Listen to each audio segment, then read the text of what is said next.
Hi, everybody. My name is Jim Burns, and welcome to the Bully-Proof Classroom podcasts. These podcasts are designed to provide teachers, parents, administrators, or mental health professionals with some skills, strategies, and tips to help deal with the bullying epidemic that we face today in this country. You can listen to over 180 podcasts by going to blogtalkradio.com/thebullyproofclassroom or on iTunes. Just go to iTunes and search the Bully-Proof Classroom in the category Podcasts. Also, please visit our website at www.bullyproofclassroom.com and subscribe to the anti-bullying tip of the day. And you can have an anti-bullying tip delivered to your email inbox every day.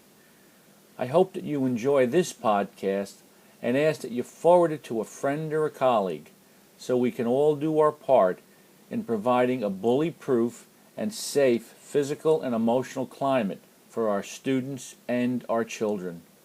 Enjoy the podcast, everybody. You are now in the Bully-Proof Classroom, and this is your anti-bullying tip of the week.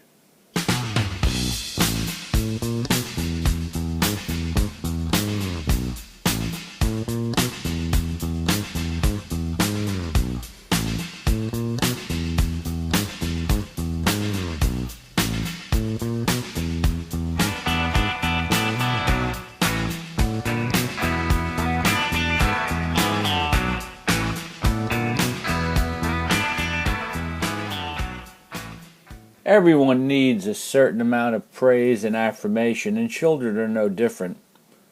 If anything, they need to know that the positive behaviors that they exhibit are recognized and appreciated frequently by teachers and parents. Praise, when offered appropriately to children, will no doubt encourage them to continue with the positive behaviors of respect and responsibility. Praise needs to be offered to children when they display specific behaviors that have been identified by a teacher or a parent. Often, though, children are praised for anything and everything, which can produce in the child a skewed view of who they are, and ultimately they can have a difficult time accepting correction. The praise becomes so frequent that the child can begin to believe that they can't do anything wrong.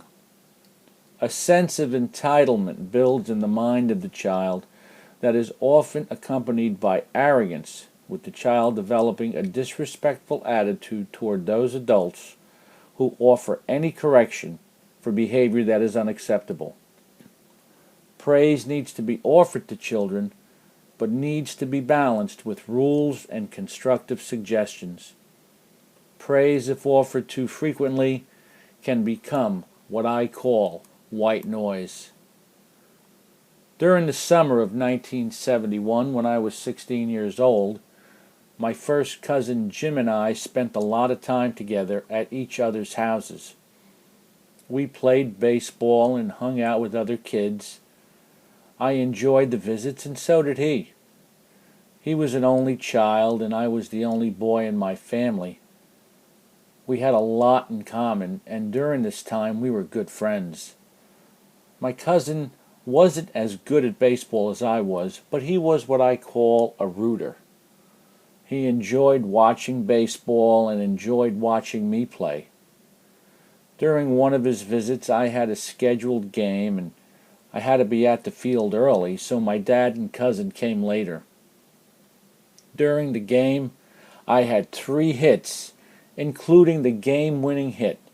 I was the catcher, and I threw out 3 runners who were trying to steal second base. I had a great game. When the game was over, my dad drove my cousin back to his house, and I hung out with my friends. I went home, went to bed, got up early the next morning, and left the house. My parents owned a bar in the town where I lived, and we lived right above the place.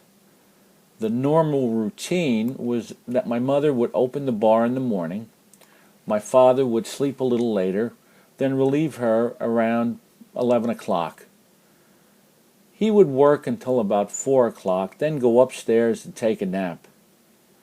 I can always remember him sitting in his recliner napping in the afternoon. He needed that nap. He was in his late 50s and had to be ready to work the night shift.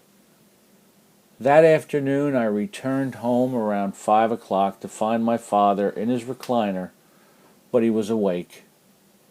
He jumped up out of his chair like he had a spring under him. He ran over to me, hugged me, and said, "I was so proud of you last night." I thanked him. I felt him squeeze me like he never had before. I felt the warmth of his body, but even more I felt the warmth of his words. Well, I'm 58 years old now, and I still remember that hug and those words. Sometimes parents can say so much to their kids about their performance that it can almost seem like the white noise that I spoke about earlier.